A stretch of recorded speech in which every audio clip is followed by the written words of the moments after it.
title of this video, you can probably surmise exactly what it's about. So, for those of you who missed the video when I was talking about it in the first place, and missed the Instagram picture about it a few weeks ago, I said I was going to give the Neti Pot another go. This guy here, which, it's literally an overglorified teapot that goes in your nose, and you flush water through it to, well, for most people they use it for allergy reasons. I suppose some people use it for other stuff like after sinus surgery and stuff, but most people use it for allergy relief. But yeah, I had issues with plastic ones in the past, probably because I have sensitivities to certain types of plastics, and I figured maybe that's why I have a rebound effect after I've used those and I seem worse off than I did going into it. So I figured maybe I'll do better if I get a porcelain one. So I got a porcelain one, and I was even fully planning on filming the inaugural run to show you guys that it's totally not a big deal. It sounds super gross in theory, I will be the first to admit, and for somebody who would be first learning to use one, yeah, it probably is a gross thing. So I remember the first time I used one, it was pretty gross because your brain hits panic the second water gets up your nose and tries to just go, and it's just everywhere. But once you've actually gotten accustomed to the feeling of it going through, you don't panic anymore, and it just flows through. It's not a big deal, and it's literally just clear water that comes out. There's no icky crap, which, I don't know, I was expecting there to be all sorts of nasty stuff from my nose, and there wasn't, so that was a big shocker to me. But yeah, it's not a big deal, and it's not gross, it's not scary. I was basically just gonna film that to show you guys what the actual use of one looks like.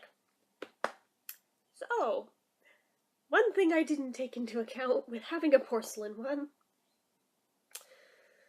I was like looking at the instructions because I wanted to see if there was an easier way of handling the water situation, because with these you do not use tap water because there is a risk of, it's a very, very slim risk, but there is always a risk that you could get a brain-eating amoeba up your nose that will literally kill you, so you don't use tap water with them. A couple people have legit died from that, so you don't ever use tap water with one unless you've, like, fucking boiled water for 10 minutes and then let it cool.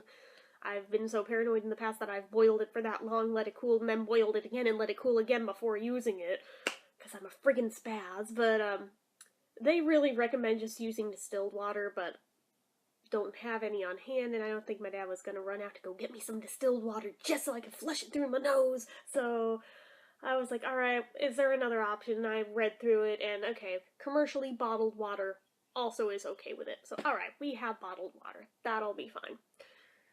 So I've cleaned it first, and I put the water in, and it said that, sure, you can heat it on a stove, but if you're using bottled water, you may as well just put it in the microwave and heat it in, excuse me, in 5 to 10 second increments, which, okay, I've done that method before too, and it takes a lot of stop and start doing it that way, so I figured, fuck it, I'm just gonna put it in for like, God, did I do 30 or 45 seconds? Whatever it was apparently way too much, and it was so hot when I opened the door, I couldn't touch the thing, because the entire thing being porcelain, I forgot that with porcelain, the entire thing gets really, really hot. Things like coffee mugs like this one don't get nearly so hot for the same length of time, but we do have, we do have some porcelain mugs that absolutely do get that hot in there, even just heating up my coffee in the morning, to where I have to wait a minute or two before I can freaking touch the thing because it's just that hot, and it retains the heat, and those are like my last resort mugs if everything else is dirty. But yeah, apparently this is made of the same kind of porcelain as that. So I'm standing there and I'm waiting, and I'm touching it and burning my hand, and it's still too freaking hot. Alright, this is probably a huge mistake, but nothing I can do now but let it cool. Because even if you dumped it, the heat's still there, so it's not going to do any good to dump it and start over. So, alright, I waited for it to cool enough to where I could wrap a towel around it, bring it upstairs to the bathroom, and dump the powder in, which is literally just a salt mixture. It turns it into saline. But, I let it do its thing. It's still too freaking hot, so I'm sitting there taking selfies with it, because it was something to pass the time, basically. And it was still really hot, and eventually got to where I was able to dip my pinky into it, and it was still very warm. I figured, well, at least I didn't scald my finger this time, so it's probably okay. It wasn't okay. What feels okay on your finger is not going to necessarily be okay for very, very sensitive mucous membranes. So I went to use the thing, because I didn't think it was going to be an ordeal. I actually did film this. I have since deleted it, and I am not uploading it because A, I deleted it, and B, even if I didn't, I would not be uploading this epic fail. But, I had my little tripod set up in the bathroom on my windowsill, and I go and I pour it in, and apparently there must not be nerve endings in the actual sinuses themselves, because I didn't feel anything while it was going up and through my nose. It wasn't until a little bit dribbled down the back of my throat that I realized, oh my god, what have I done? It scalded so badly.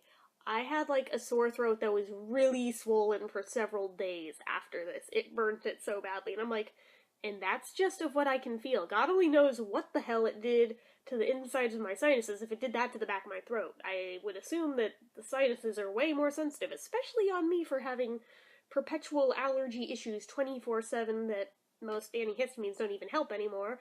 Although, I have found that the fast-acting 24-hour Allegra does something for me. It's not perfect, but it does something. Which is funny because the regular Allegras did nothing. The actual prescription Allegras did nothing. Even when my doctor put me on like 600 milligrams of Allegra, which a typical one of these or a normal one is like 180 milligrams. She put me on 600. Nothing. Not a thing. These actually seem to be doing something, which, you know what, I'm just gonna take it right here so I don't forget. But, and you can see how difficult of a time I have swallowing pills. But, yeah, so I scalded the back of my throat really badly. Lesson learned with a porcelain neti pot, do not do that. It is a huge freaking mistake, my god, like, it hurt so bad, I can't even put it into words. And then to add injury to insult, it seriously did that same exact rebound thing that happened with the plastic ones. So apparently maybe I just am not meant for that. I'm still gonna keep the thing. I'll probably still occasionally use it, even if it doesn't have the greatest success rate with me. But okay, hold on. I'm gonna take it real quick.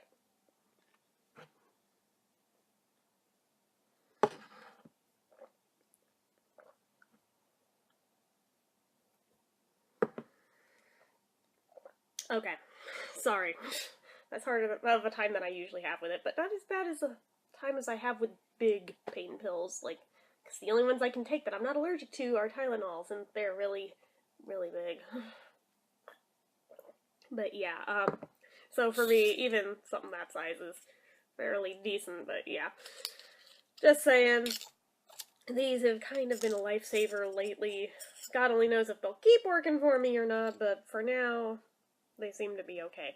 But, so I'm thankful for that, and knock on wood that they don't decide to follow course with every other histamine on the planet, or antihistamine on the planet, that just decided to stop working after like a month, or 3 months tops, because I think Zyrtec worked for like 3 months before it stopped working for me. But yeah, I'm still in the process of looking for an allergist.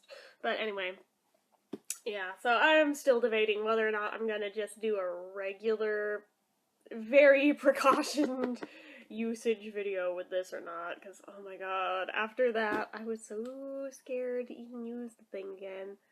But there is then a wildfire a few days later. I am very, very allergic to smoke. I also have asthma. The two things kind of trigger each other off, so once the allergies kick in, it sets off the asthma, and then the asthma makes the allergies more angry and pissed off, and it goes back and forth, and it's just a whole clusterfuck of bad. So, I figure, okay, this is really bad. Literally one whiff of that smoke from somebody opening the door was enough to set off a full-blown attack. So I was like, well, you know what? I did just buy this thing. Maybe it'll help. No. It was worth a try, but it did not adequately flush everything out like I thought it would. So, I mean, I'm sure for some people it's a godsend, but for me, I've just not had the greatest success rate with it. It has, on occasion, worked okay for irritants. Not so much actual allergens, but irritants it's helped flush out and actually improved. But actual allergens, I don't know if I'm somehow not doing it right and getting it everywhere that it needs to go, or what the deal is, but it seems like for about an hour after using it, everything is crystal clear, which is a huge rarity for me with my nose, because I normally can't even breathe through one side of it at all, and the other side is very limited. But there's like an hour in there where everything is beautiful, and I'm like, oh, this is what it must feel like to be a normal person with a normal nose. And then the rebound hits, and then it's worse off than it was to start with, so yeah, just throwing it out there that it's not necessarily a silver bullet for everybody, but for some people it does help very much. I'm sure at some point I'm gonna have to seek out an ENT and they can tell me what the hell is actually wrong with my sinuses. It's not gonna be anytime in the near future, but at some point I'm sure I'll see one and see why my nose has always just been screwed up. And seriously, like from age 7 onward, I had like a really bad bike crash, and most of the impact went to my nose, and ever since then it's never been right. So I'm sure I did some damage. I don't think it's necessarily a deviated septum thing, but it definitely screwed something up, and I've been super prone to allergies, super prone to sinus infections, super prone to basically anything involving the sinuses ever since that accident. And used to be really, really prone to nosebleeds, but those haven't really been that much of a thing since I hit about 30 last year. They kind of chilled out. I don't know if that's just coincidental or not, but I'm glad that it's at least one less thing that I have constantly going on with my nose. But yeah, everything else though kind of ramped up. So yeah, it was one of those things where last time I went to the doctor, the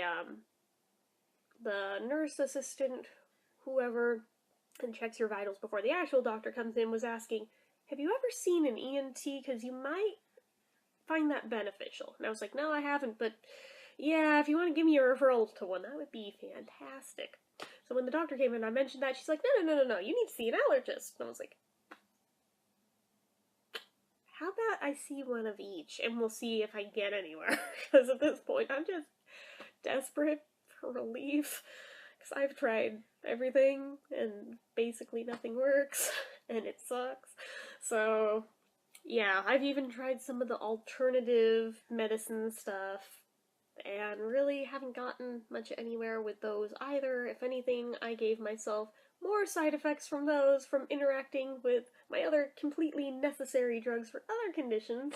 Apparently you can't take Advair with a lot of the alternative health stuff. I found out the hard way. So, yeah. And I apparently can totally not take Singular. I tried it, and it went horribly, and didn't help. So, I'm kind of stuck having to stick with Advair. So, yeah, this kind of leaves me up shit creek without a paddle. But, it is what it is.